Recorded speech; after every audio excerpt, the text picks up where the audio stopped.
राम से मिथिला के राजपुरोहित शतानंद जी विशेष रूप से प्रभावित हुए। शतानंद जी ने कहा, हे राम, आप बड़े सौभाग्यशाली हैं कि आपको विश्वामित्र जी गुरु के रूप में प्राप्त हुए हैं। वे बड़े ही प्रतापी और तेजस्वी महापुरुष हैं। ब्राह्मणत्व की प्राप्ति के पूर्व ऋषि विश्वामित्र बड़े पराक्रमी और प्रजावत्सल नरेश थे। प्रजापति के पुत्र कुश, कुश के पुत्र कुशनाभ और कुशनाभ के पुत्र राजा गाधी थे। ये सभी शूरवीर, पराक्रमी और धर्मपरायण थे। विश्वामित्र जी उन्हीं गाधी के पुत्र हैं। एक बार राजा विश्वामित्र अपनी सेना के साथ वशिष्ठ ऋषि के आश्रम में गए। चूंकि उस समय वशिष्ठ जी ईश्वर भक्ति में लीन होकर यज्ञ कर रहे थे, विश्वामित्र जी उन्हें प्रणाम करके वहीं बैठ गए। यज्ञ क्रिया से निवृत्त होने पर वशिष्ठ जी ने विश्वामित्र जी का बहुत आदर सत्कार किया और उनसे कुछ दिन आश्रम में ही रहकर आतिथ्य ग्रहण करने का अनुरोध किया। इस पर यह सोचकर कि मेरे साथ विशाल सेना है और सेना सहित मेरा आतिथ्य करने में वशिष्ठ जी को कष्ट होगा, विश्वामित्र जी ने नम्रता पूर्वक विदा होने की अनुमति मांगी। किंतु वशिष्ठ जी के अत्यधिक अनुरोध करने पर थोड़े दिनों के लिए राजा विश्वामित्र को उनका आतिथ्य स्वीकार करने के लिए विवश होना पड़ा। राजा विश्वामित्र के आतिथ्य स्वीकार कर लेने पर वशिष्ठ जी ने कामधेनु गौ का आह्वान किया और उससे विश्वामित्र तथा उनकी सेना के लिए 6 प्रकार के व्यंजन तथा समस्त प्रकार की सुविधाओं की व्यवस्था करने की प्रार्थना की। उनकी इस प्रार्थना को स्वीकार करके कामधेनु गौ ने सारी व्यवस्था कर दिया। वशिष्ठ जी के अतिथि सत्कार से राजा विश्वामित्र और उनके साथ आए सभी लोग बहुत प्रसन्न हुए। कामधेनु गौ का चमत्कार देखकर विश्वामित्र के मन में उस गौ को प्राप्त कर लेने की इच्छा जागृत हुई और उन्होंने वशिष्ठ जी से कहा कि ऋषिश्रेष्ठ, कामधेनु जैसी गौ तो किसी वनवासी के पास नहीं वरन राजा महाराजाओं के पास ही शोभा देती है। अतः आप इसे मुझे दे दीजिए।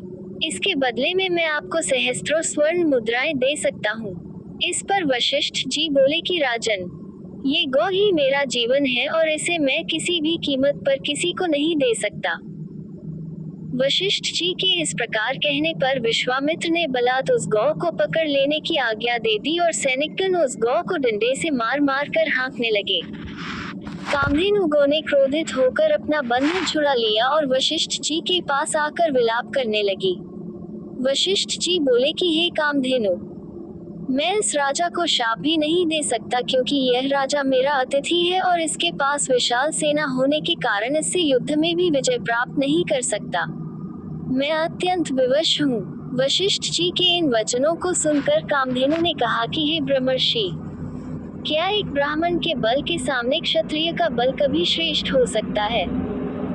आप मुझे आज्ञा दीजिए, मैं एक क्षण में इस क्षत्रिय राजा को उसकी विशाल सेना सहित नष्ट कर दूंगी। कोई अन्य उपाय न देखकर वशिष्ठ जी ने कामधेनु को अनुमति दे दी। आज्ञा पाते ही कामधेनु ने योगबल से पहनव सैनिकों की एक सेना उत्पन्न कर दिया और वह सेना विश्वामित्र की सेना के साथ युद्ध करने लगी। विश्वामित्र जी ने अपने पराक्रम से समस्त पहनव सेना का विनाश कर डाला।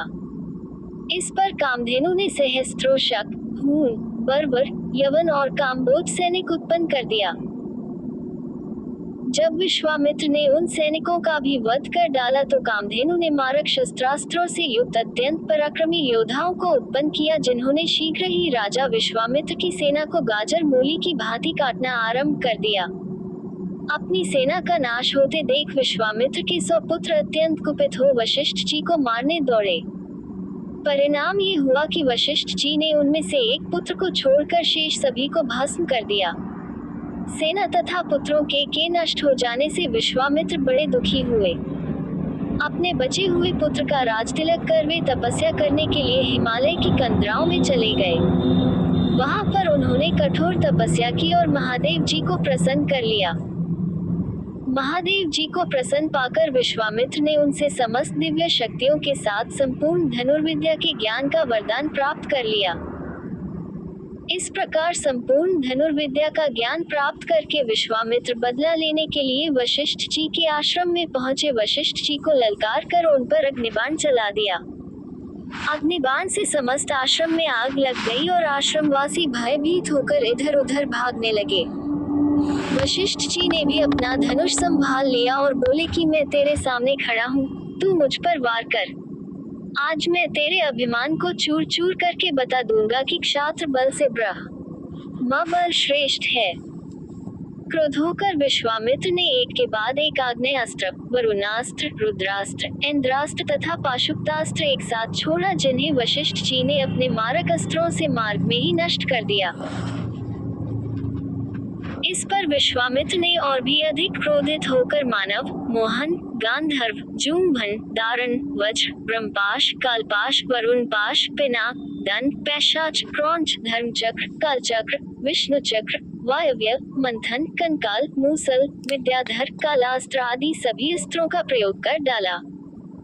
वशिष्ठ जी ने उन सबको नष्ट करके ब्रह्मास्त्र छोड़ने के लिए जब अपना धनुष उठाया तो सब देवकिन्ना आदि भयभीत हो गए। किंतु वशिष्ठ जी तो उस समय अत्यंत क्रोध हो रहे थे। उन्होंने ब्रह्मास्त्र छोड़ ही दिया। ब्रह्मास्त्र के भयंकर ज्योति और गगनभेदी नाद से सारा संसार पीड़ा से तड़पने लगा। सब ऋषि मुनि उनसे प्रार्थना करने लगे कि आपने विश्वामित्र को परास्त कर दिया है, अब आप ब्रह्मास्त्र से उत्पन्न हुई ज्वाला को शांत करें। इस प्रार्थना से द्रवित होकर उन्होंने ब्रह्मास्त्र को वापस बुलाया और मंत्रों से उसे शांत किया। पराजित होकर विश्वामित्र मनहीन सर्प की भांति पृथ्वी पर बैठ गए और सोचने लगे कि निसंदेह क्षात्र बल से ब्रह्म बल ही श्रेष्ठ है। अब मैं तपस्या करके ब्राह्मण की पदवी और उसका तेज प्राप्त करूंगा। इस प्रकार विचार करके वे अपनी पत्नी से दक्षिण दिशा की ओर चल दिए। उन्होंने तपस्या करते हुए अन्न का त्याग कर केवल फलों पर जीवन यापन करना आरंभ कर दिया। उनकी तपस्या से प्रसन्न होकर ब्रह्मा जी ने उन्हें राजर्षि का पद प्रदान किया। इस पद को प्राप्त करके भी ये सोचकर कि ब्रह्मा जी ने मुझे केवल राजर्षि का ही पद दिया, महर्षि देवर्षि आदि का नहीं, वे दुखी ही हुए। वे विचार करने लगे कि मेरी तपस्या अब भी अपूर्ण है, मुझे एक बार फिर से घोर तपस्या करना चाहिए।